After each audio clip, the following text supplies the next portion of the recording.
Welcome back to Mind Clicks, everyone. Today we're going to be talking about something that's a lot more fascinating than you might think at first. I'm intrigued. Yeah, it's the history of dice. Oh, wow. Okay. I mean, we've all rolled them, right? But Sure. have you ever thought about where these little cubes come from? Like how far back in history? Yeah. Well, the interesting thing is dice have been around for thousands of years. Literally. We're Yeah. talking about ancient civilizations here. Okay, so set the scene first. How Yeah. far back are we talking? Well, the oldest known dice that we found, they were found in what is now modern-day Iran, Okay. ancient Sumeria, Yeah. and these date back to around 3000 BCE. Wow. They were part of a game set, like something similar to backgammon, which suggests that even way back then, dice were a social thing. Wow, 3000 BCE. That means people have been rolling dice for over 5,000 years. Right. And it wasn't just games, right? Right. Weren't they used for fortune telling too? Yeah, absolutely. In fact, some people believe that using dice for divination, like trying to predict the future, trying to understand the will of the gods, some people believe that that actually predates their use in games. Wow. It's really fascinating to think how these really simple objects, I mean, they're just cubes, right? Yeah. But they were given such significance. Yeah, that's incredible. So we've got ancient Sumeria, but what about other civilizations? Like, did they have dice too? Oh, yeah, definitely. Oh, yeah. The ancient Egyptians, they used knuckle bones. Knuckle bones? Yeah, they're like basically the ankle bones of hoofed animals, like sheep or goats. Wait, so they were playing games with actual bones? Exactly. Whoa, And you know right. what? It wasn't just the Egyptians. Knuckle bones were used for games and for fortune telling by cultures all over the world. Really? Yeah.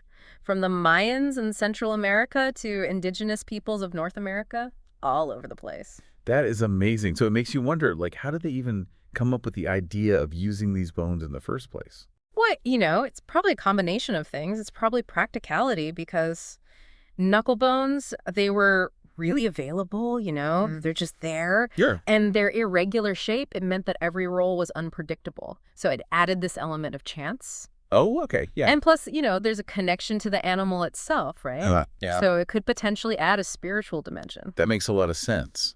So we've got knuckle bones, we've got these really early six-sided dice. Mm-hmm. But were those like ancient dice? Were they fair? I mean, were they made the same way that we make dice today? That's a great question, and the answer is not always. Okay.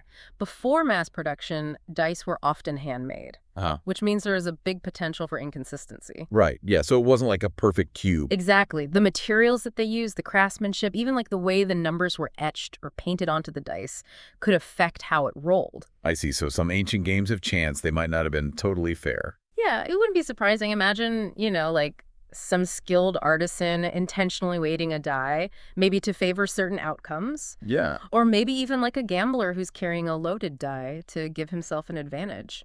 Now that you mention it, I remember reading about ancient Roman gamblers who would use loaded dice. Speaking of Romans, I know that they were really into dice games, right? Didn't they even have a god of dice? They did. Mercury. He was the messenger god. But he was also associated with luck and gambling. Huh. And his image was often on Roman dice.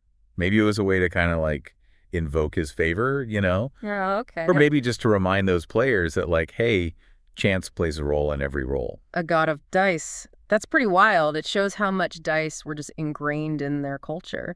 But what happened after the Roman Empire fell? Did people just stop playing with dice? Nope, not at all. Dice kept going. They rolled right through the Middle Ages and into the Renaissance. Yeah. But their reputation, it kind of went through some ups and downs. What do you mean by ups and downs? Well, as you might imagine, dice games, they attracted people who were looking for a bit of excitement. Let's put it that way. Yeah, risky behavior. And there were some concerns about gambling and if it was leading people astray. Oh, so dice got mixed up in those morality debates of the time. Yeah, precisely. Okay. In some places, dice games were banned completely. Wow. Or they were just seen as disreputable. Uh-huh. But of course, people kept playing. Right. Oh, of course, yeah. In secret. Yeah. It just proves that people can't resist the roll of the dice. It doesn't matter what society says. Yeah, it's just too much fun. Exactly. So even when they weren't popular, dice were always around. Did any new games come about during that time? Oh, yeah, definitely. One game that got really popular in the medieval period was Hazard.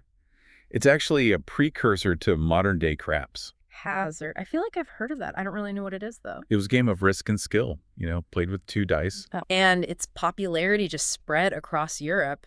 Imagine, all those smoky taverns filled with the clatter of dice, people shouting as they're testing their luck. Yeah, it's like straight out of Moodovie. So from ancient rituals to medieval taverns, dice have come a long way. They have. But I have a feeling that the story doesn't end there, right? Oh, you're right. It doesn't.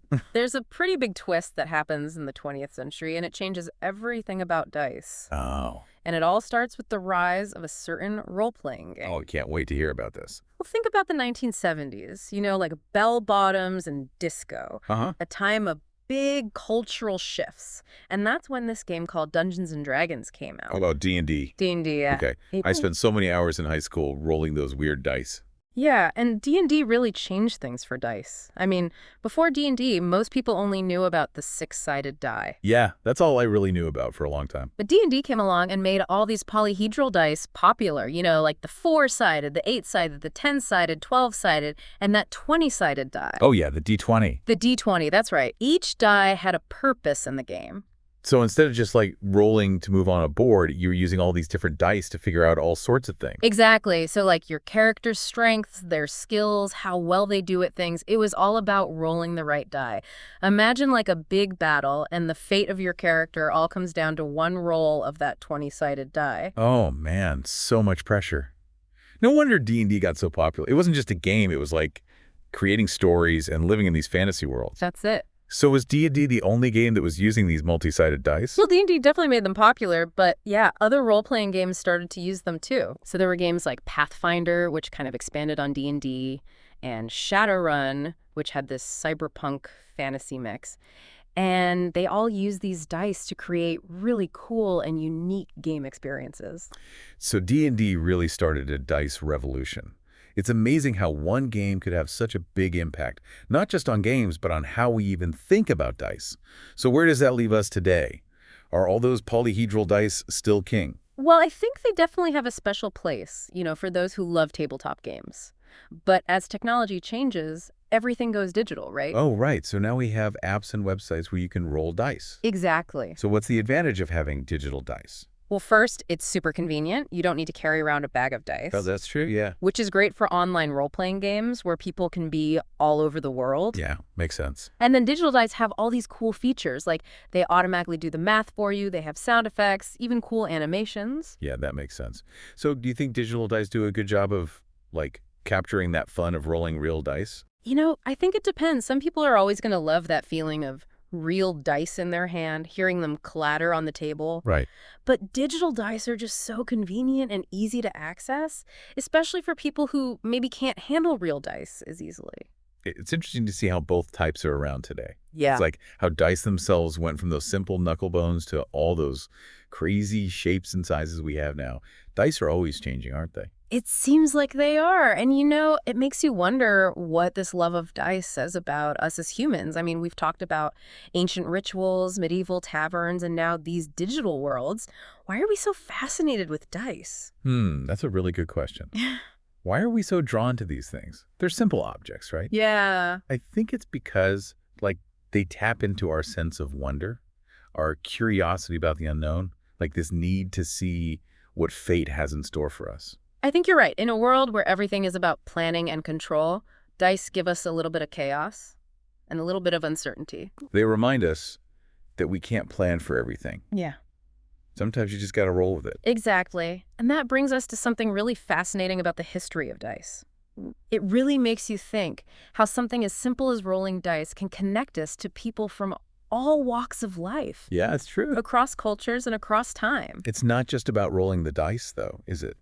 No, not really. It's about the stories we tell and the memories we make. Yeah. The times we all laugh together when the dice don't quite go our way. Exactly. Dice, they add this excitement and unpredictability to our games and even our lives. Yeah.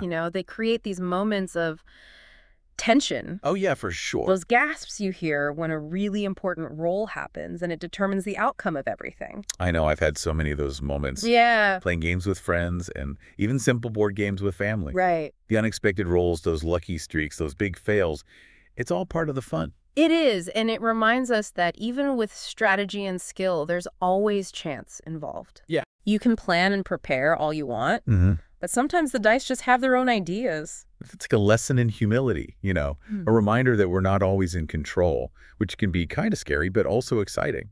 Yeah, I think that's part of why people love dice so much. Mm. They give us a look into the unknown, a chance to embrace the randomness of life, and just have fun with the unexpected. I wonder what dice will be like in the future. Yeah, who knows? Maybe we'll have holographic dice or something even crazier that we can't even imagine right now. Well, one thing's for sure, as long as humans are curious and love a little mystery, Yeah. those little tools of chance are going to stick around. Well said. I think it's time for us to wrap things up, but before we do, I want our listeners to think about the role dice play in their own lives. Yeah, good idea. Whether it's board games with friends, a big role-playing game, or even just flipping a coin. Right. Take a moment to think about the long and fascinating history behind those roles. And hey, next time those dice aren't going your way, don't get discouraged, Just go with the flow, have fun, and remember that those unexpected outcomes can sometimes lead to the best stories. That's a great way to put it. Thanks for joining us on this journey through the history of dice. Yeah, it's fun. Until next time, keep those dice rolling and your minds clicking.